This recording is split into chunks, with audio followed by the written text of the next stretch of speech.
Hello students, कैसे हैं? Welcome once again. दोस्तों, एक बार फिर से स्वागत है आपका। कैसे हो सब लोग? बढ़िया हो? चलिए, हाइड्रोस्टैटिक फोर्स हम सीख रहे थे दोस्तों। पिछली बार हमने पिछले क्लास में एक क्वेश्चन किया जिसमें आपने बहुत ही अच्छे तरीके से उस क्वेश्चन को किया भी, है ना? कोई दिक्कत नहीं, एक सर्कुलर वाला करते हैं, उसके बाद आगे बढ़ते हैं। चलिए, देखो छोटा सा एक बेसिक मैं लेके चल लेता हूँ। पहले कुछ बेसिक कॉन्सेप्ट को लेके चलते हैं, फिर क्वेश्चन करा दूंगा। जैसे मान लेते हैं, नोट में लिखा देता हूँ। जैसे फर्स्ट कंडीशन है, पहला कंडीशन है, सपोज दैट आपका रेक्टेंगल होता है। ये जितने भी केस में पढ़ूंगा, वो जो जितने भी केस में पढ़ूंगा वो सब के सब ये पढ़ूंगा मैं कि हमारा जो पानी का सरफेस है वो पानी के सरफेस पे ही कोइंसाइड किया है बॉडी का, मतलब कि टॉप सरफेस। जैसे फर्स्ट है दोस्तों, जैसे पहला केस है रेक्टेंगल। रेक्टेंगल केस में बताइए क्या होता है। देखो, रेक्टेंगल केस में मान लेते हैं इधर बी है और इधर डी है, तो आपको एरिया भी पता रहता है इसका, बी इंटू डी। इसमें मोमेंट ऑफ इनर्शिया भी पता रहता है इसका, moment of inertia B D cube by 12, कोई दिक्कत नहीं है। इसका तुम्हें एच बार भी पता है। एच बार क्या हो जाएगा? एच बार हो जाएगा सर सीधे सीधे हमारा डी बाई 2। ठीक है ना?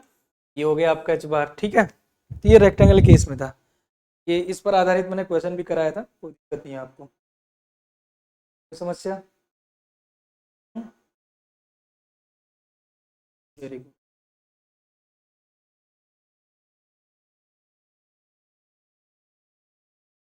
लेकिन ध्यान रखना, कभी कभार जो है ना, कभी कभार जो है ना, आपको जरूरत ये भी पड़ सकती है दोस्तों। वैसे तो जरूरत पड़ेगी नहीं। मोमेंट ऑफ इनर्शिया जो सेंटर ऑफ ग्रेविटी होता है, ये होता है सेंटर ऑफ ग्रेविटी। इसको बोलते हैं सेंटर, आई जी जी, मतलब कि सॉरी, न्यूट्रल एक्सिस। ये तुम्हारा सी जी पॉइंट है दोस्तों। ठीक है, तो अगर कभी मोमेंट ऑफ इनर्शिया जी, आई जी का मतलब होता है moment of inertia about the neutral axis. अगर ऐसा होता है तो सभी को पता है कि सर ये बी डी क्यूब बाई 12 होता है। लेकिन रेक्टेंगल केस में अगर कभी पूछा जाए इस एक्सिस के अबाउट, इस एक्सिस को मैं कुछ नाम दे देता हूँ। इस एक्सिस को दे दो आप कुछ नाम। इसको क्या नाम दोगे आप? इसको ओ ओ कह लो, चलो। तो कभी अगर जीवन में अगर ऐसी जरूरत पड़ी आपको, वैसे तो फॉर्मूले में तो वही यूज होता है आई जी वाला, लेकिन कभी आगे बहुत सारी सिचुएशन आ सकती है न्यूमेरिकल में, तो ये होता है दोस्तों बी डी क्यूब बाई 3। याद रखोगे? लिख दो कहीं पर अपना शॉर्ट नोट्स में, तो बी डी क्यूब बाई 3 होता है। ठीक है, याद कर लो।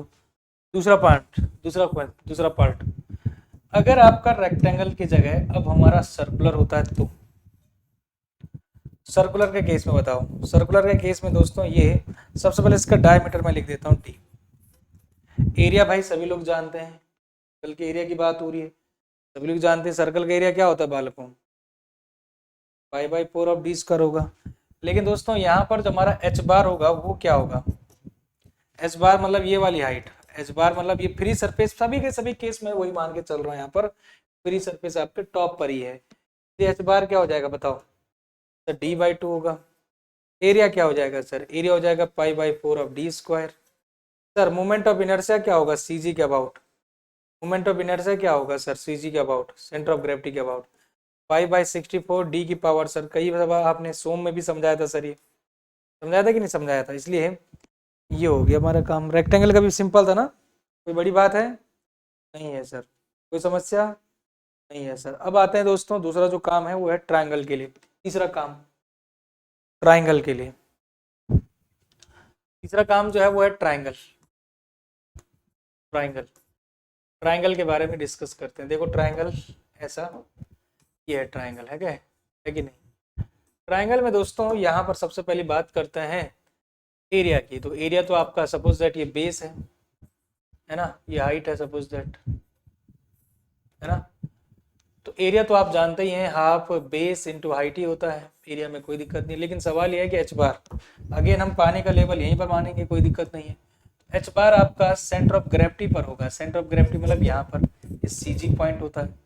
और आपको पता होगा कि ये जो दूरी होती है ना 2h/3 होता है, उल्टा होता तो फिर h/3 होता, क्योंकि ये वाली दूरी जो होती है h/3 होती है, लेकिन h बार तो यही होगा जी। तो कहने का मतलब है बार जो होगा इसमें ऊपर से देख रहे हैं तो 2h/3 होगा। लेकिन मोमेंट ऑफ इनर्शिया बताओ सेंटर ऑफ ग्रेविटी के अबाउट, यहाँ पर सीजी के अबाउट, तो मोमेंट ऑफ इनर्शिया आईजी की बात किया जाए ये होगा bh³/36, ये भी आपने रटा हुआ है। लेकिन अपेक्स के अबाउट अगर कभी इसकी जरूरत पड़े तो bh³/4 होता है। लेकिन अगर आप बात करते हैं इस एक्सिस की, अगेन जैसे आपने रेक्टेंगल में देखा था, इस वाले एक्सिस की बात करते हैं IOO, moment of inertia about the base, this is equal to bh³/12। याद आ रहा है कुछ? तुम पढ़ी होगी आपने मेरे साथ, तो उस समय मैंने बता रखा है, बताया था, बताओ, बताया था सर। ठीक है, अब मेरा सवाल आपका मतलब सवाल समझ आ गया होगा अब आपको क्या मैंने कहा है। ठीक है, कोई समस्या दोस्तों? नेक्स्ट आते हैं, ध्यान से देखना। अब आते हैं हम ट्रैपेजॉइडल के केस में। अब आते हैं दोस्तों ट्रैपेजॉइडल के केस में। ट्रैपेजॉइडल के केस में हम पढ़ेंगे, ध्यान से देखिए। चौथा केस है ये, ट्रैपेजॉइडल है इसमें।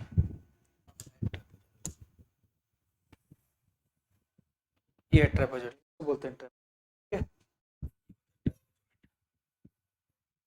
ऐसा अगर सरफेस हो गया तो क्या करोगे? पता ही नहीं, नाचते रहोगे फिर दिमाग में। इधर वाला इस भुजा को आप ए कह रहे हैं, इस भुजा को बी कह रहे हैं, साइड को ए, इसको बी कह दिया, और ये हाइट जो है दोस्तों, इस हाइट को मैंने क्या कह दिया, एच कह दिया। कहीं ना कहीं इसका सेंटर ऑफ ग्रेविटी भी होगा जी, इसका कहीं ना कहीं सेंटर ऑफ ग्रेविटी भी होगा ऑब्वियसली, कहीं ना कहीं सीजी पॉइंट तो जरूर होगा, सीजी पॉइंट। तो ये जो सीजी की हाइट है, ऊपर से भी लिख सकते हैं, लिख सकते, नीचे से लिखा देता हूँ मैं, ये जो हाइट है, इस हाइट को मैं एक्स कह लेता हूँ, तो मैं क्या कह लेता हूँ, एक्स कह लेता हूँ। तो तरीका होता है, और जब एक्स निकल जाएगा तो आप आराम से मान लेते हैं कि आपके पास 10 का टोटल हाइट है, 10 एक्स निकाल दिया आपने तो 10 - एक्स हो जाएगा, तो उसमें कोई दिक्कत नहीं है। सबसे पहले यहाँ पर एरिया क्या करोगे दोस्तों, तो ए प्लस ये वाला भुजा A plus B, A plus B, और A plus B by 2 into H. कहने का मतलब है ए प्लस बी करोगे और इसका मल्टीप्लाई एच से करोगे, जो भी हाइट है। ये तरीका होता है दोस्तों, A plus B by 2 into H, ये A plus B by 2 area आ गया। कोई दिक्कत इसमें, कोई समस्या नहीं है। 2a plus B upon A plus B into h/3, ये हाइट है दोस्तों, ये निकल जाएगा ये। 2a plus B upon A plus B into h/3, यही होगा वो दूरी, ये वाली x। कहने का मतलब यहाँ से आपने क्या निकाला सर, ये x निकाला मैंने, यहाँ से x का फॉर्मूला भी निकल गया और उसका भी निकल गया। मोमेंट ऑफ इनर्शिया की वैसे जरूरत नहीं पड़ेगी आपको, x की जरूरत पड़ेगी मोस्टली, और इसकी जरूरत पड़ेगी, x की जरूरत पड़ेगी, और कभी जरूरत पड़ती भी है, अगर माना कभी जरूरत पड़ती भी है दोस्तों, तो वो भी हो जाएगा, दिक्कत थोड़ी है।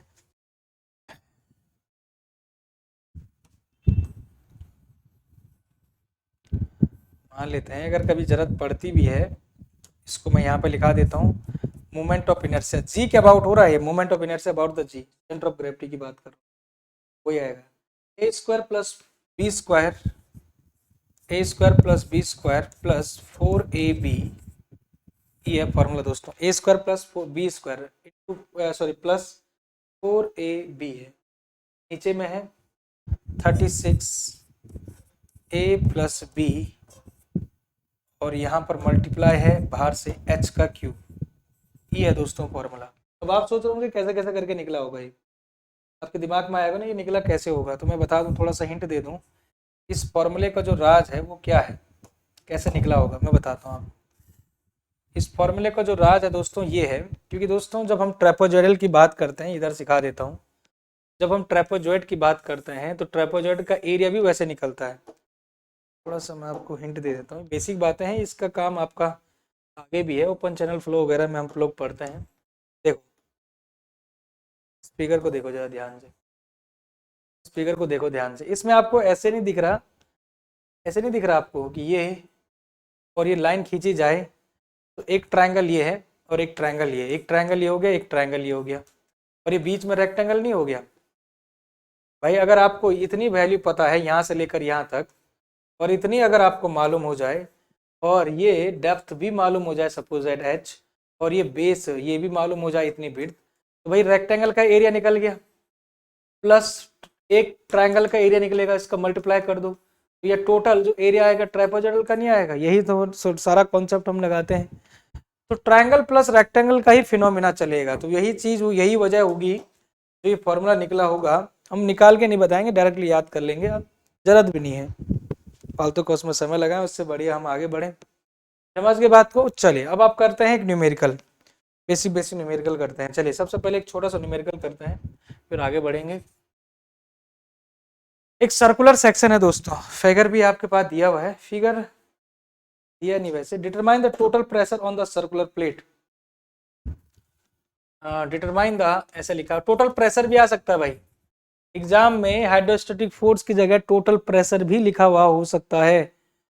तो determine the hydrostatic force on circular plate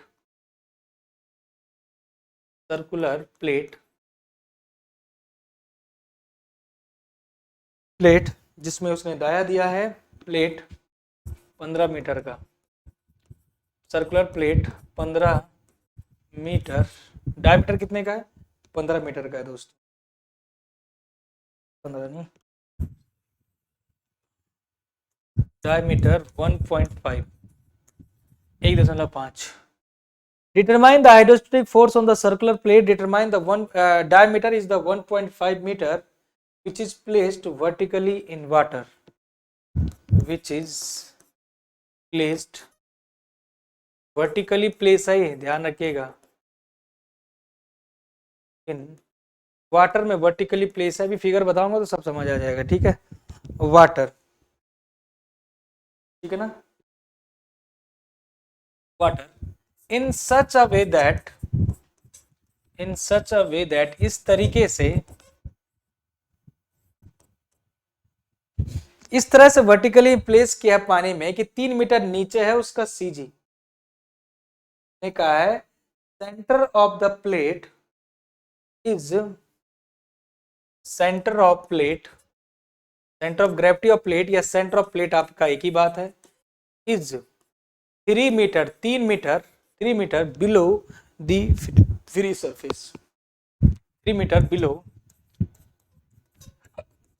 the free surface. हम क्या करते हैं ना, क्वेश्चन को बिना समझे बुझे कुछ डर जाते हैं, पहले एक बार पढ़ो तो सही, क्या पता आपके लिए आसान हो एग्जाम में, एक बार बनाओ तो सही क्वेश्चन क्या बोल रहा है।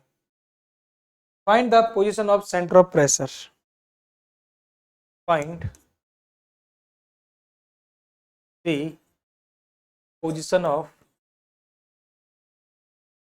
सीपी लिख रहा हूं बेटा, सेंटर ऑफ प्रेशर। चलिए जी हम शुरू कर रहे हैं क्वेश्चन को, बिल्कुल सॉल्यूशन बना रहे हैं हम, ध्यान से देखिएगा। सबसे पहले ही मेरा जो ऑब्जेक्टिव होगा वो होगा इसको बनाने का, सबसे पहले मेरा जो ऑब्जेक्टिव होगा इस गोले को, इसको बनाने का होगा। कैसे, देखो हमने क्या कहा है, आपके एग्जाम में क्या बोला गया है कि जो फ्री सरफेस है, ये फ्री सरफेस है दोस्तों, फ्री सरफेस ये है, पानी का लेवल ये दिखा दो। ये कह रहा है ना कि determine the hydrostatic force and circular plate diameter 1.5, ठीक है, इसका डायमीटर जो दिया है उसने जो दिया है 1.5 मीटर दिया है diameter, D is equal to, ठीक है, ये उसने कहा है विच इज प्लेस वर्टिकली, ठीक है, इन water such a way that centre of plate, जो प्लेट का सेंटर है, ये प्लेट का सेंटर होगा दोस्तों, यहाँ पर प्लेट का सेंटर जो है वो कितना मीटर नीचे है फ्री सरफेस से, तो हम कहेंगे कि सर प्लेट का जो सेंटर है ना ये आपका दिया हुआ है 3 मीटर नीचे, मतलब कि ये दूरी हो गई आपकी 3 मीटर नीचे। Find the below the free surface. चलिए अब देखो सबसे पहले क्या करना है, हमें फोर्स निकालना है, तो F is equal to rho into G into A into H bar, क्योंकि आप सभी लोग जान रहे हैं कि ये वाटर है, एक्चुअली में ये क्या है, वाटर है। अगर आपने देखा होगा क्वेश्चन में तो ये लिखा हुआ है देखो वाटर, और जब वाटर है तो भैया 1000 होना है, जब वाटर है तो 1000 हो गया, जी का मान 9.8 होना हो गया, अब जी का मान हो गया। एरिया भाई सबसे पहली बात यह है भाई, एरिया में भी pi by four of D square कर दो, कौन सी बड़ी बात है। एरिया में pi by four of D square ही तो करना है, कौन सी बड़ा तीर मार लोगे, कर लो। एरिया में pi by four of D square, pi by four of D square का मतलब 1.5, 1.5 का होल स्क्वायर, डी भी हो गया, एरिया भी हो गया। अब सवाल यह है कि एच बार क्या है। एच बार क्या है दोस्तों, तो एच बार आप ध्यान से देखें, एच बार है आपका 3 metre. F is equal to rho into G into A into H bar. F is equal to rho into G into A into H bar, this is equal to 1000 आपने रो का मान रखा, जी का मान 9.81 रखा, एरिया का मान पाई बाई फोर ऑफ 1.5 का होल स्क्वायर रखा, और एच का बार, एच बार है ये, जिसका वैल्यू आपने 3 कर दिया। कहने का मतलब आप समझ गए होंगे। करो, सॉल्व करो, जवाब बताइए मुझे, फोर्स का वैल्यू बताइए, फोर्स का वैल्यू रखाइए न्यूटन में ही। 52002, 52002.81 न्यूटन में आ रहा है, ये है पूरा फोर्स का वैल्यू, एग्जैक्ट वैल्यू है ये, तो घबराने की जरूरत नहीं है, चाहे तो आप भी कैलकुलेट कर लो। उसके बाद आते हैं दोस्तों एच सी। एच सी के लिए आपको क्या करना पड़ेगा, क्या यहाँ पर एच सी और एच बार दोनों बराबर हैं क्या, या कुछ और करना पड़ेगा। सर बराबर क्यों होंगे, क्योंकि ये वर्टिकल वाला केस है, क्योंकि ये वाला केस हमारा वर्टिकली की बात हो रही है ना, और वर्टिकली के लिए हमने पहले से ही पढ़ा है कि एच सी जो होता है, H C is equal to I G plus A upon, मतलब कि सॉरी उल्टा कर दिया, H bar plus I G upon A into H bar. याद आ गया, बिल्कुल आ गया। सवाल यह है कि आई जी जी कितना रखना है, मोमेंट ऑफ इनर्शिया कितना रखना है। एच बार तो ठीक है, एरिया भी ठीक है, एच आई जी की वैल्यू बताइए यार, आई जी तो बहुत अच्छा है, आई बाई 64 डी टू पावर 4। कहने का मतलब है आई जी का मान तो यहीं पर मैंने आपको पहले ही बता दिया था sir, I G is equal to हो जाएगा पाई बाई 64 डी की पावर 4, डी का मान है 1.5, इसका पावर 4 हो जाएगा। ठीक है, एच बार भी एरिया भी, तो यहाँ पर सारी वैल्यू रख दो। अब रखो 0.28, 0. इसका मान कितना था इस बार, ये था सर 3, 0.2845 अपॉन एरिया का मान जो मेरे पास आ रहा है, आई जी का वैल्यू रख देना 0.2485 है, 2485, और नीचे में है आपका ए का मान, area pi by 4 of D square क्या होगा, वो मिला मेरे पास 1.67, 1.767 और इंटू एच बार आपका 3 है। अब करो जी, अब करो इसको, एच सी का मान निकालो, 3.046, 3.0468 ये आ रहा है भाई, मतलब नीचे ही है वो कुछ ना कुछ, ये कुछ नीचे ही है, इधर है कहीं, इधर अगर आपका सी जी है तो यहाँ कहीं होगा, 3 मीटर पर सी जी है तो नीचे ही है वो, देखो 3 से ज़्यादा है, 3 पॉइंट थोड़ा सा ही ज़्यादा है, ज़्यादा नहीं।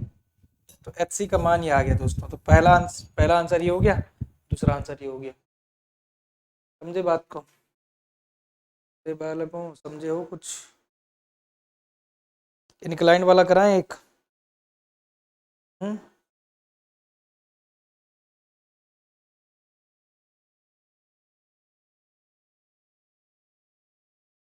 इनक्लाइन वाला करा दें,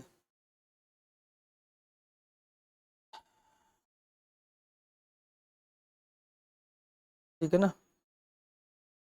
थोड़ा सा चलो, अब धीरे धीरे हम डिफ़िकल्ट केस पे चलते हैं, थोड़ा थोड़ा डिफ़िकल्ट केस में चलते हैं हम, ठीक है जी, थोड़ा थोड़ा डिफ़िकल्ट केस में चलते हैं, ध्यान से देखते रहिए। चलिए,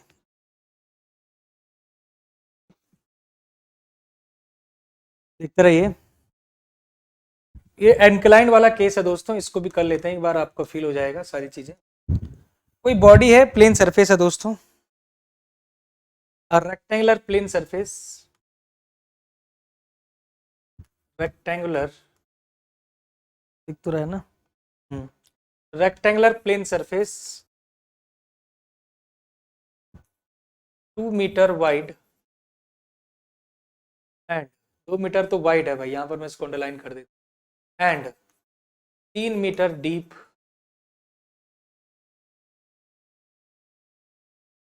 3 मीटर डीप, 3 मीटर डीप है, ठीक है।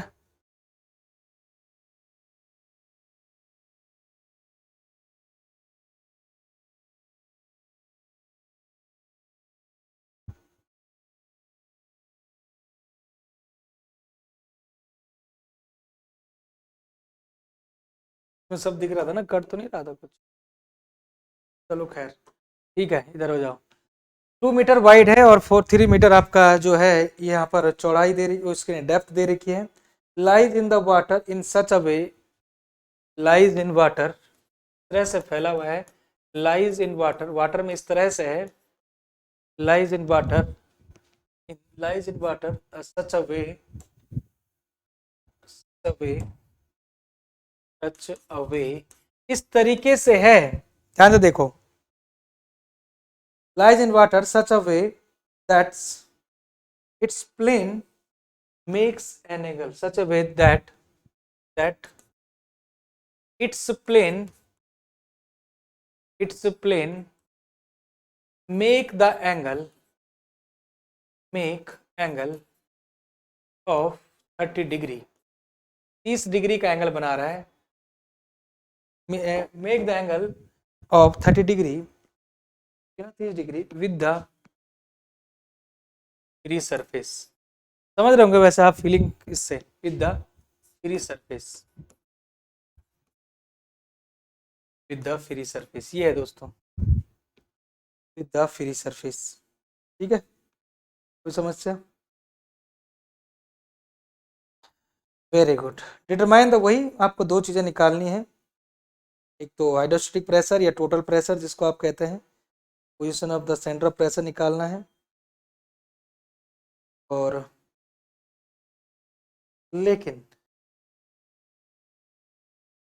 उसने एक चीज और दी है, एक चीज और दी है कि अपर एज जो है प्लेट का, अपर एज ऑफ प्लेट, यहाँ पर मतलब कि जो अपर एज ऑफ प्लेट है वो भी उसने दे रखा है, ठीक है ना, दोनों सिचुएशन दे रखी है, अपर एज ऑफ प्लेट दे रखा है,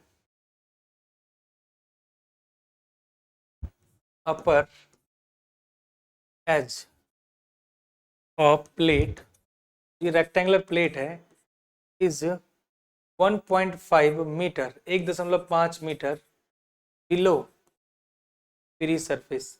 अच्छा चलो पहले, चलो और तो कैलकुलेशन में समझा दूंगा, दो चीज़ें निकालनी है इसमें ऑब्वियसली, एक तो निकालना है दोस्तों एक तो हाइड्रोस्टैटिक फोर्स निकालना। देखो हाइड्रोस्टैटिक फोर्स में आपको एग्जाम में टोटल प्रेशर भी लिख के आ सकता है, लैंग्वेज में ध्यान रखना इस बात को। एक तो निकालना है हाइड्रोस्टैटिक फोर्स, पहला पार्ट, और दूसरा पार्ट निकालना है इसमें एच सी, ठीक है, ये दो निकालने हैं। देखिए सबसे पहले फिगर बनाते हैं भाई, यहाँ पर फिगर के बिना नहीं हो पाएगा, वैसे फिगर आपको गिवन नहीं है और देने की जरूरत भी नहीं थी यार, देने की जरूरत भी नहीं थी मुझे जहाँ तक लग रहा है। ये है प्लेट, ये है दोस्तों प्लेट, ओके। अब सवाल ये है कि ये जो प्लेट है वो आपका कितना एंगल बना रहा है ना, ये भी दिखा है क्वेश्चन में, देखो ना आप ध्यान से, ये एंगल बना रहा है सर 30 डिग्री का, फ्री सरफेस। देखो ये जो प्लेट है आपका, अगर आप ध्यान से देखें तो ये प्लेट जो है ना एक्चुअली में, ये डीप का मतलब तो यही है ना, एक्चुअली में तो यही रहा होगा, ये 2 मीटर तो इसकी चौड़ाई हो गई, और डीप का मतलब डेप्थ यही होगी इसकी 3 मीटर। बात को मानते हो कि नहीं मानते हो? बिल्कुल मानते हैं सर। तो 3 मीटर भाई, प्लेट तो ऐसे रहा होगा ना पहले, ये तो 3 मीटर की डेप्थ, 2 मीटर की चौड़ाई, चलो ठीक है, बात तो आप समझ ही गए। सवाल यह है कि ये बोला गया है कि द वाट इस तरह से रखा गया है कि that it's plane make angle of 30 degree with the free surface, free surface ये दोस्तों पहले ही समझा रखा मैंने आपको। अब ये कह रहा है सबसे पहली बात ये है यहाँ पर कि जो अपर एज है वो कितने दूरी पर है, कहने का मतलब अपर एज तो ये है ना, इस प्लेट का अपर एज तो मुझे जहां तक लग रहा है यही है, और आप भी देख पा रहे हैं अपर एज तो यही है बेटा। ये कह रहा है कि ये जो अपर एज है भाई साहब, ये आपका 1.5 मीटर पर है, ये जो अपर है ये वाला पॉइंट मैं ऊपर यहाँ पर नहीं दिखा पाऊंगा क्योंकि एंगल दिखा रहे हैं आप यहाँ पर बस इसको इधर दिखा रहा हूँ मैं, ये इधर दिखा रहा हूँ दोस्तों। ये जो हाइट उसने दे रखी है ये 1.5 मीटर की दे रखी है। सीजी पॉइंट आपका सेंटर ऑफ ग्रेविटी तो यहीं पर होगा जी, कहीं ना कहीं बीच में, और सेंटर ऑफ ग्रेविटी का जो हाइट है फ्री सरफेस से दोस्तों, इसी हाइट को तो मैं कह रहा हूँ क्या, इसी हाइट को तो मैं एच बार कह रहा था। तो चलिए कैलकुलेशन करते हैं दोस्तों, मैं यहाँ से सॉल्यूशन स्टार्ट कर दे रहा हूँ अब अपना। सबसे पहले प्लेट का एरिया में आपको ले रहा हूँ जिसमें कि b इंटू डी करना है, और b तुम्हारा 2 है और 3 जो है कर दोगे तो 6 मीटर स्क्वायर का एरिया आ गया। उसके बाद हमको पता है कि ये सारा का सारा वाटर की बात हो रही है, तो सबसे पहले अगर हाइड्रोस्टैटिक फोर्स की बात किया जाए तो rho into G into A into H बार करना है, लेकिन सवाल तो यह है कि एच बार कितना रखा जाए। अगर आप ध्यान से देखें दोस्तों तो यहाँ पर एच बार में थोड़ा सा टेंशन हो सकता है। क्यों हो सकता है? क्योंकि हमें ये हाइट पता नहीं है ना, हमें इतना हाइट पता नहीं है दोस्तों, इतना हाइट, इतना तो चलो ठीक है 1.5 तो हो जाएगा, तो दिया भी है, लेकिन इतना हाइट पता हो जाएगा तभी तो पता हो जाएगा एच बार का। क्या करोगे, यहाँ पर रिलेशन लगाओगे साइन थीटा का, सिंपल है जी, साइन थीटा का रिलेशन लगा दो। अभी निकाल के देखो, दिखा दें आपको, बताओ, चलो दिखा देते हैं। इस प्लेट को थोड़ा सा और मॉडिफाइड करो, मतलब कि और थोड़ा सा छोटा करके इसको और बढ़िया से आपको दिखाने की कोशिश करता हूँ मैं क्या है। ये ऐसा था दोस्तों, यहाँ पर एक प्लेट कुछ ऐसी है, पतला दिखाता हूँ मैं, इस प्लेट को ऐसा दिखाता हूँ, ठीक है। ये प्लेट कुछ ऐसा है, और ये ध्यान से अगर आप देखें तो ये एंगल भी आपको पता है 30 डिग्री का है ना, है कि नहीं? ऐसा तो ही प्लेट यहाँ से लेकर यहाँ तक की है ना, और ये आपको पता है कि 3 मीटर है। इसके बीचों बीच देखा जाए तो ये 1.5 मीटर होगा, लेकिन सवाल यह है कि हमारे पास अगर ये हाइट मिल जाए, थोड़ा सा देखना, फोकस करना भाई, अगर ये चीज़ मिल जाए, ये एंगल मिल जाए तो काम हो जाएगा। मैं बताता हूँ आपको, ये ऐसा था और यहाँ पर एक लाइन ऐसे जा रही है, मतलब प्लेट वाली लाइन, और ये लाइन मैं आपको खींचा हूँ बीच में, ये जो डॉटेड लाइन है ये मैं ऐसे खींचा हूँ। भाई आप खुद बताओ, दिमाग तो लगाओ, ये 30 डिग्री है तो ये भी 30 डिग्री होगा क्या? एंगल का प्रॉपर्टी तो आप जानते हैं, इसमें भी सारे एंगल 30 डिग्री होंगे। अब ये हाइट आपको पता होनी चाहिए। सबसे पहले तो ये बात करो मुझे, सर ये हाइट कितनी होगी? हमें नहीं पता ये हाइट कितनी है, इसको निकालने के लिए काम किया जाए ना, क्योंकि आपको ये पता है कि सर ये वाली जो बात है ये मुझे पता है सर, ये कितना होगा 1.5 मीटर, क्योंकि यार बीचों बीच होगा ना, ये बीचों बीच होगा सेंटर ऑफ ग्रेविटी पॉइंट, लेकिन मुझे बीचों बीच ये हाइट थोड़ी चाहिए, मुझे ये हाइट थोड़ी चाहिए, मुझे तो ये हाइट चाहिए ना, मुझे तो मतलब इस साइड से, मतलब यहाँ सेंटर ऑफ ग्रेविटी से यहाँ तक की हाइट चाहिए, उसको कहते हैं एच बार। ये भी आपका 1.5 प्लेट की बात कर रहा हूँ। अब यहाँ पर अगर आप ध्यान से देखें तो एक ट्रायंगल फॉर्मेट हो चुका है, एक ट्रायंगल कुछ ऐसे फॉर्मेट हो गया। अगर आप ध्यान से गौर करें मेरी, इधर ये 30 डिग्री हो गया, ये मुझे चाहिए एक्चुअली में, ये वाली हाइट को मैं कह रहा हूँ एक्स एक्चुअली में, इस हाइट को तो कह रहा हूँ मैं, ये भी तुम्हारा 30 डिग्री मैंने मान लिया, वेरी गुड। ये तुम्हारा 1.5 मीटर है क्या? ये 1.5। एक काम करो, आप साइन 30 का वैल्यू रखो, sine 30 is equal to height upon the hypotenuse होता है, और अगर ये हाइपोटेनियस ही चाहिए आपको तो दोस्तों आप करोगे 1.5 साइन 30। अगर आप ध्यान से देख रहे होंगे कैलकुलेशन को तो आप क्या पाओगे यहाँ से कि सर हमें मिल गया जी, जिसका इंतजार था वो मिल गया, जिसका इंतजार था वो मिल गया। सर कैसे? देखो ये जो एच बार है, इसको अगर आप ध्यान से देखें, एच बार एक तो 1.5 है, 1.5 मीटर कौन सी दूरी है? यहाँ तक की दूरी है, ये वाली दूरी है दोस्तों, यहाँ से लेकर यहाँ तक, और आपको नीचे x करना था, 1.5 प्लस x करना था, x ये वाली दूरी, ये चलो इस फिगर में देखो आप, ये निकालना है आपको, ये तुम्हारा क्या था? ये 1.5 था, 1.5 था, और ये क्या था आपका? x था, और x भी निकाल चुके हैं आप, समझ गए होंगे आप। कहने का मतलब है अब आपके पास 1.5 प्लस x का वैल्यू अब आ सकता है किससे? 1.5 साइन 30 डिग्री से। साइन 30 का मान रख दो, तुरंत निकाल दो एच बार, क्या दिक्कत है जी? निकाल दो जल्दी से, निकालो जल्दी से, एच बार आ जाएगा बहुत ही आसान तरीके से। निकालो जल्दी से, यहाँ पर मैंने कर दिया आपके लिए। लो बताओ, एच बार आ जाएगा तो फिर तो कोई रोक ही नहीं सकता तुम्हें। एच बार 1.5 प्लस 1.5 साइन 30। साइन 30 का मान 1/2 होता है ना जी। अरे साइन 30 का मान 1/2 तो होता है।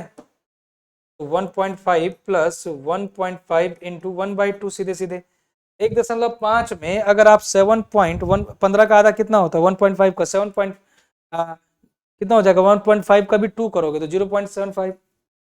जब आप जोड़ दोगे इसको तो आप साफ साफ देख रहे हैं कि सर ये हो जाएगा 2.25। कहने का मतलब एच बार का वैल्यू मुझे 2.25 मीटर। और दोस्तों एच बार जब आ गया अब तो कोई रोकने वाला है ही नहीं, क्योंकि रोकने वाला है ही नहीं फोर्स निकालने के लिए। तो चलिए एफ इज इक्वल टू रो का वैल्यू रखा 1000, जी का मान रखा 9.81, एरिया में आपने देखा था पहले ही 6 ही रखोगे, एच बार में 2.25, तो यहाँ से फोर्स आ जाएगा दोस्तों कितना। फोर्स कैलकुलेट करो जल्दी से, गुणा भाग तो कर लो यार। हम्म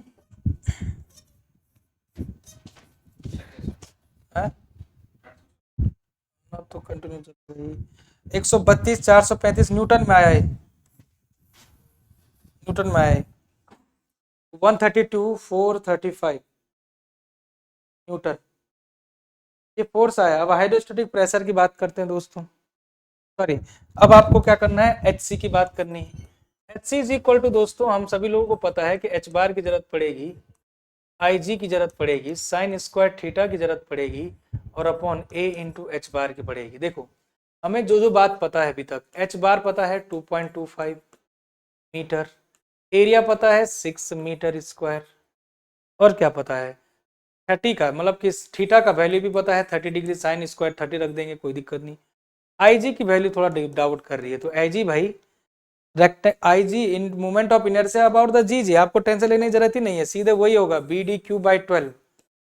ठीक है, और बी आपका 2 है, डी का मान 3 है, 3 का क्यूब करोगे अपॉन 12 करोगे, ये 4.5 ही आएगा आई जी जी। चाहे तो करके देख लो आप, यही क्या होगा। सेम करना है। अरे प्लेट तो यही थी ना ये, तो मोमेंट ऑफ इनर्शिया अगर आप ये घुमा दोगे तो तब भी कोई फर्क नहीं पड़ेगा, मोमेंट ऑफ इनर्शिया आपका आईजीसी के अबाउट हो रहा है। ठीक है, ओरिएंटेशन से कोई फर्क नहीं पड़ा है, तो कहने का मतलब है आईजी भी रख दिया आपने। तो चलिए एच सी की बात करते हैं दोस्तों। सबसे पहले एच बार रख दो जल्दी से, 2.25 plus 4.5 into sine square 30 degree, sine square 30 मतलब 1/2 का स्क्वायर सीधे सीधे। एरिया में आपने रखा था कितना 6, एच बार में 2.25। तो दोस्तों यहाँ से एच सी का मान आएगा बहुत ही आसान तरीके से, नीचे ही होगा वो 2.25 से तो काफी नीचे है वो। और कितना नीचे है कैलकुलेट करके देखो, बहुत ज्यादा नीचे नहीं है, नीचे या ऊपर है। अरे सर ये तो गजब हो गया,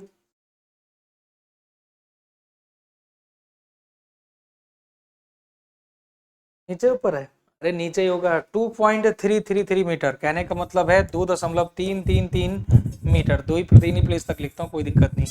कहने का मतलब है अगर मैं एच सी की बात करूं, सी जी पॉइंट, तो सी जी पॉइंट यहाँ पर था 2.5 पर, कितने पर था एच बार 2.25 पर, कितने पर था एच बार 2.25 पर, जबकि हमारा जी पॉइंट जो होगा सीपी पॉइंट थोड़ा सा नीचे होगा, कितने पर था आपका ये एच सी, थोड़ा सा नीचे था 2.333, थोड़ा सा नीचे है। समझ गए बात को, कि कुछ ऐसे करना है जी, कुछ इस तरीके से करना है क्वेश्चन, समझ गए होंगे अब आप।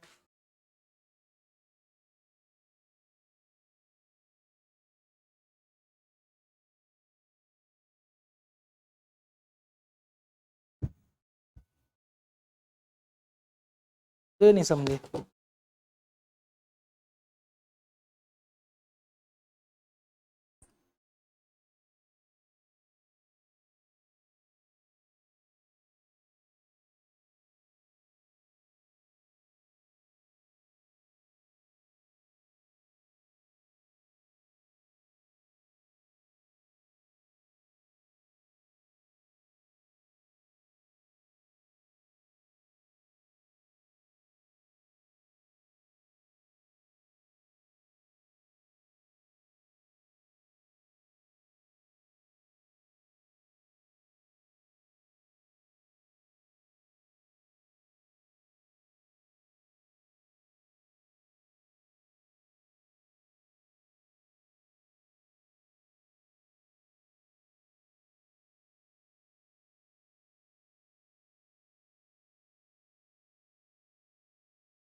देखो थोड़ा सा मॉडिफाइड हमेशा क्वेश्चन किए जाते हैं, लेकिन बेसिक प्रारूप मैंने आपको दिखा दिए।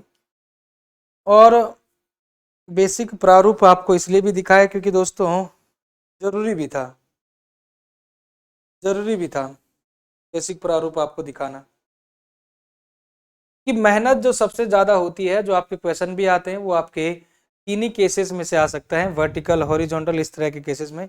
कभी कभार हो सकता है कि मेंबर को बोल दे कि हॉरिजॉन्टली प्लेस है वाटर में हो, उसके हिसाब से आपका एच सी का फॉर्मूला, उसके हिसाब से आपका एफ का फॉर्मूला, चीज़ें चेंज हो जाएंगी ना, होंगी कि नहीं होंगी? हाँ, चीज़ें चेंज हो जाएंगी बिल्कुल।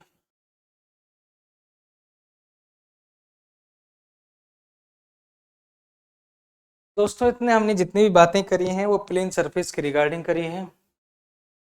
प्लेन सरफेस के रिगार्डिंग कहने का मतलब इंक्लाइन वाला, हॉरिजॉन्टल, इस पर हम प्रैक्टिस भी करेंगे। पिछले सालों के क्वेश्चन होंगे जो एसएससी में, इंजीनियरिंग सर्विस में, गेट लेवल के, वो भी करेंगे हम, टेंशन ना लो।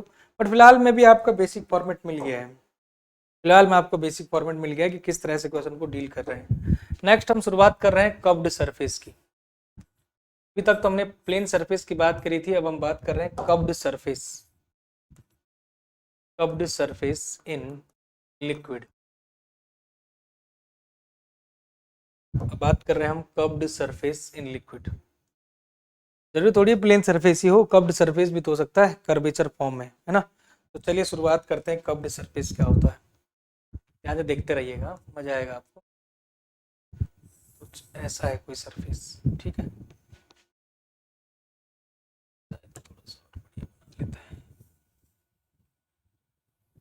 ये ऐसे कर्व्ड सरफेस है। यहाँ तक इसमें पानी, ये वाटर का लेवल है दोस्तों।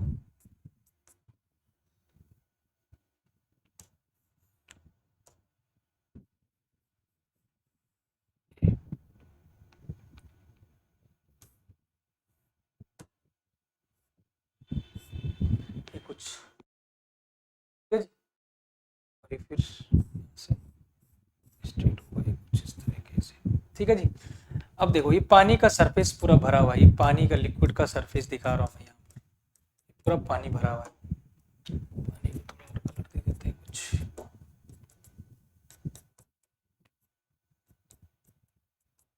ये सरफेस को देख लिया होगा ना आपने, सरफेस का सरफेस है, प्लेन नहीं है, है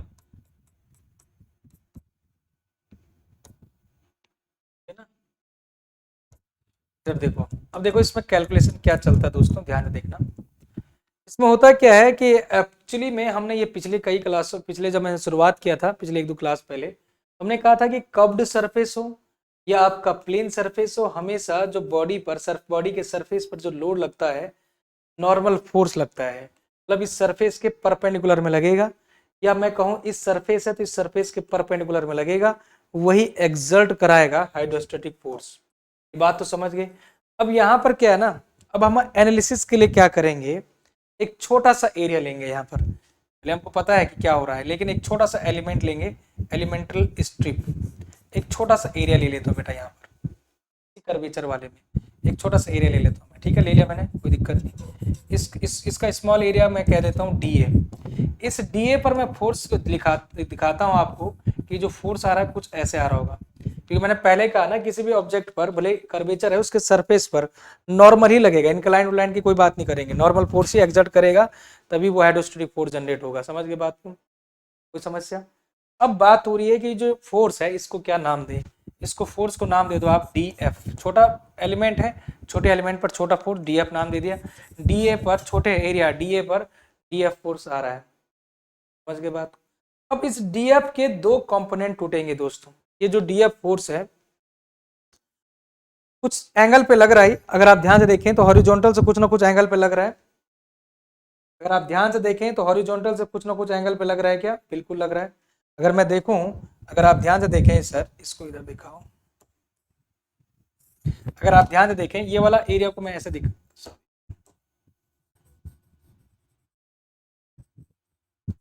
ये है वो एरिया, ठीक है, ये छोटा एरिया इधर दिख रहा हूं मैं, इधर डी ए लिख दिया मैंने इसको, ठीक है।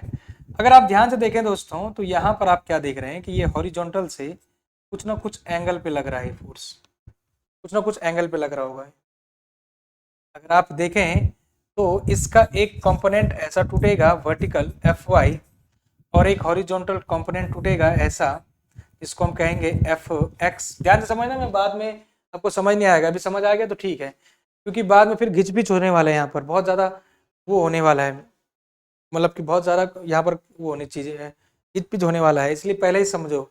एक छोटा सा एलिमेंट लिया, उस पर डी एफ फोर्स लगाया आपने, नॉर्मल टू सरफेस, उसका एक कंपोनेंट एफ आई वर्टिकल, एक हॉरिजॉन्टल कंपोनेंट, क्योंकि इंक्लाइन लग रहा है तो एक हॉरिजॉन्टल कंपोनेंट, एक वर्टिकल कंपोनेंट। समझ गए बात को? अब ये एंगल जो होगा हॉरिजॉन्टल, ये थीटा, थीटा एंगल है, हॉरिजॉन्टल से थीटा एंगल पे लग रहा है ना। या आप ऐसे कह सकते हैं कि सर वर्टिकल से यहाँ पर ऐसे भी दिखा सकते हैं कि ये वाला एंगल सर थीटा।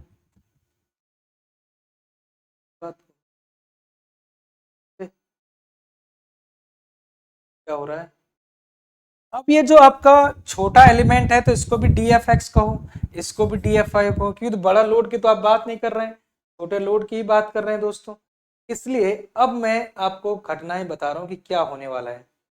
अब घटनाओं को समझो दोस्तों। सबसे पहले मैं आपसे बोलता हूं कि जो छोटा फोर्स होना चाहिए, ये जो छोटा फोर्स होना तो चाहिए प्रेशर इनटू एरिया, और प्रेशर इनटू एरिया ही होना चाहिए। पहले से सीखते आ रहे हम, फर्स्ट केस आपको याद आ रहा होगा, पहला दिन जब मैंने आपको हाइड्रोस्टैटिक फोर्स के लिए फॉर्मूला प्रूफ किया था तो ऐसे ही कुछ सिखाया था कि छोटे एलिमेंट पर फोर्स जो होगा D F, pressure into D A, और pressure is equal to rho into G into H करते थे आप, rho into G into H, और तब जाके आपको डी ए करना था, यस और नॉट, ये बताया था। यहां तक कोई समस्या? बिल्कुल कोई समस्या नहीं। लेकिन ये तुम्हारे एक छोटे से एलिमेंट के लिए था, ये छोटे से एलिमेंट के था। लेकिन जब मैं कर रहा था इसी का जब इंटीग्रेट करते डीएफ का, कहने का मतलब है rho into G into H D A का इंटीग्रेट करते ये, तो यही तो टोटल फोर्स मिलता आपको। यहाँ तक तो सब सेम है। लेकिन सवाल यह है कि वो जो डीएफ है वो तो भैया यहाँ भी बढ़ रहा है, यहाँ भी बढ़ रहा है, इसको निकाले कैसे? कि टोटल जो हाइड्रोस्टेटिक फोर्स है निकाले कैसे? यहाँ तक तो चलो पीछे की क्लास से हमें याद आ रही है। तो इसके लिए दोस्तों हमें क्या करना होता है कि एक हॉरिजॉन्टल कंपोनेंट है और एक वर्टिकल कंपोनेंट है, उसका रिजल्टेंट निकालना होता है, उसका रिजल्टेंट निकालना होता है। अगर आप ध्यान से देखें, एक तो एक ट्रायंगल आपको दिख रहा होगा यहाँ पर, अगर आप ध्यान से देखें तो एक ट्रायंगल आपको दिखेगा, ये होगा डी ए साइन थीटा और ये होगा डी ए कॉस थीटा। समझे या नहीं समझे? कितने लोग समझे? और ये एंगल ये है, एंगल ये है, ये थीटा। यहीं पर देखो, D A sine theta, D A cos theta. ठीक, अब डी ए कौन है सर? डी ए ये वाला एरिया है सर, डी ए ये वाला एरिया है, डी ए ये वाला एरिया है। इसको प्रोजेक्ट करके देखो, ये जो चीज है इसको प्रोजेक्ट करके देखो, इसी की मैं बात कर रहा हूँ। ये जो एरिया था आपका, ये डी ए मैंने लिया था, तो बेटा जब आप हॉरिजॉन्टल कंपोनेंट की बात कर रहे हैं तो डी ए कॉस थीटा हो जाएगा और इसका vertical component D A sine theta हो जाएगा। ये बात तो सच है। लेकिन सबसे मजेदार बात ये है ना दोस्तों, अगर मैं आपसे कहता हूं कि डी एफ एक्स बताओ, सबसे पहले सवाल ये है कि डी एफ एक्स बताओ, तो डी एफ एक्स क्या करना है? डी एफ एक्स क्या करना है sir? D F sine theta हो जाएगा, डी एफ साइन थीटा हो जाएगा, है ना, डी एफ साइन थीटा हो जाएगा। और डी एफ का मान कितना है? डी एफ का मान है sir rho into G into H D A sine theta, और इंटीग्रेशन में चलेगा, बात को इंटीग्रेशन में चलेगा, चाहे तो आप यहाँ पर कर लो या यहाँ पर कर लो, H D A sine theta इसमें कर लो, इसको ऐसे भी लिख सकते हैं चाहे तो, rho into G integration H D A sine theta. इसी प्रकार डी एफ वाई की अगर मैं बात करूं तो D F Y is equal to क्या हो जाएगा? डी एफ फोर्स तो दोनों के लिए ना, वो डी एफ कॉस थीटा, बस कॉस थीटा, यहाँ पर integration of rho into G into H D A cos theta, या इसी को आप लिख सकते हैं rho into G integration of H D A cos theta. अब आप इंटीग्रेशन करोगे तो आपको एक मिलेगा। अगर आप इंटीग्रेशन कर रहे हैं, कहने का मतलब ये जो आप इंटीग्रेशन कर रहे हैं तो ये तो आपको एफ एक्स मिल रहा है ना, इंटीग्रेट करके, है तो डी एफ की वैल्यू, लेकिन अगर इंटीग्रेट कर रहे हैं तो एफ वाई मिल रहा है ना। तो बस यही है दोस्तों कि हमारे पास जो रिजल्टेंट फोर्स आता है ना, रिजल्टेंट फोर्स आता है तो उसको निकालने का तरीका है, रिजल्टेंट फोर्स जो हमारे पास आता है उसको आप ऐसे भी निकाल सकते हैं, integration of, sorry, under root of F X plus F Y. कहने का मतलब ये है मेरा रिजल्टेंट, मुझे एक ही बात आपसे करनी है कि इस कर्व्ड सरफेस के लिए अगर आप एफ एक्स निकाल पा रहे हैं किसी तरीके से, एफ वाई निकाल पा रहे हैं, कहीं रूट कर लोगे तो आपको एफ निकल जाएगा। चाहे तो आप यहाँ पर भी देख सकते हैं कि टोटल एफ जो है this square plus this square है ना, resultant of F X, resultant force हमारा निकलेगा total hydrostatic force under root of F X plus F Y square, F Y only. F X आप ऐसे भी निकाल सकते हैं और ऐसे भी निकाल सकते हैं। अगर आपको डायरेक्टली दिया हुआ है एफ एक्स एफ वाई तो सीधे कर लो टोटल फोर्स, और ऐसा कुछ करना पड़े तो ऐसा भी कर सकते हैं।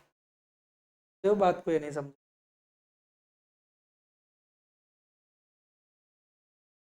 अरे भाई आपने एफ एक्स कैसे निकाला? अगर आप ध्यान से देखें तो एफ एक्स कैसे निकाला, इंटीग्रेशन ऑफ एफ एक्स किया होगा ना, D F X, integration of D F X किया होगा। एफ वाई कैसे निकाला होगा, integration of D F Y. बात तो एक ही है, समझ रहे बात को? तो अलग से भी लिख सकते हैं, बात एक ही है, बात एक ही है दोस्तों।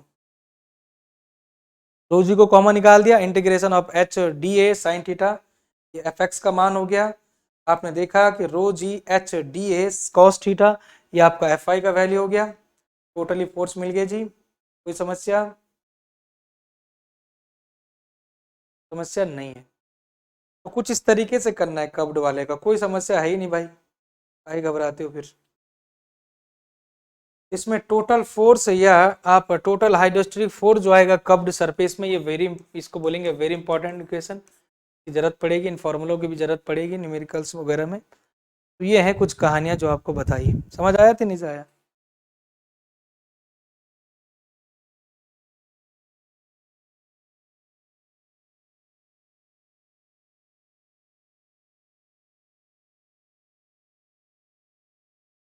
चलिए, तो ये थी कुछ बातें दोस्तों कर्व्ड सरफेस इन लिक्विड में। और लिक्विड के कर्व्ड सरफेस की हमने बात तो कर ही ली है, साथ ही साथ आपको एक चीज़ और बता दें कि इस पर आधारित क्वेश्चन जो आते हैं न्यूमेरिकल वगैरह, वो भी हम कराएंगे, खैर टेंशन ना लो आप, वो भी कराएंगे आपको, बट फिर भी आपको पता होना चाहिए। न्यूमेरिकल जो है वो मैं कराऊंगा आपको, अगली क्लास में कराऊंगा, टेंशन ना लो, ठीक है।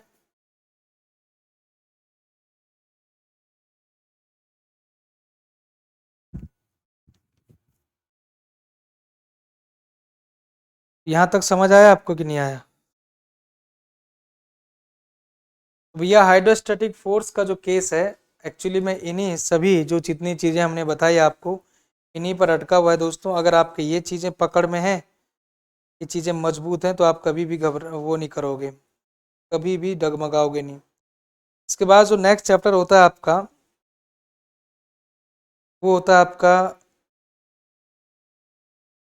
बायंसी का, बायंसी और फ्लोटेशन का।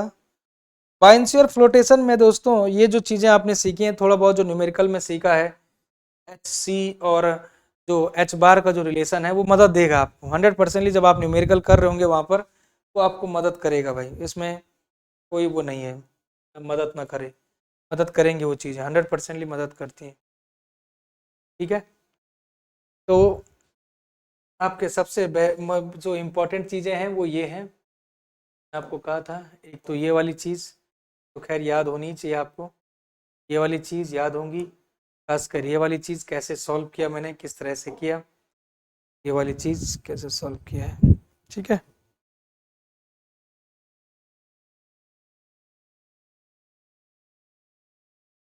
ओके जी, चलिए, तो आज के एपिसोड को यहीं पर रखते हैं दोस्तों। अगले एपिसोड में मैं कुछ बातें और बताऊंगा आपको, इसमें जब हम प्रैक्टिस कराएंगे तो इसमें सर्कुलर वाले में भी प्रैक्टिस करवा दूंगा मैं आपको, टेंशन ना ले, ठीक है। आगे नेक्स्ट चैप्टर में मूव करेंगे हम, ठीक है। चलिए, थैंक यू वेरी मच।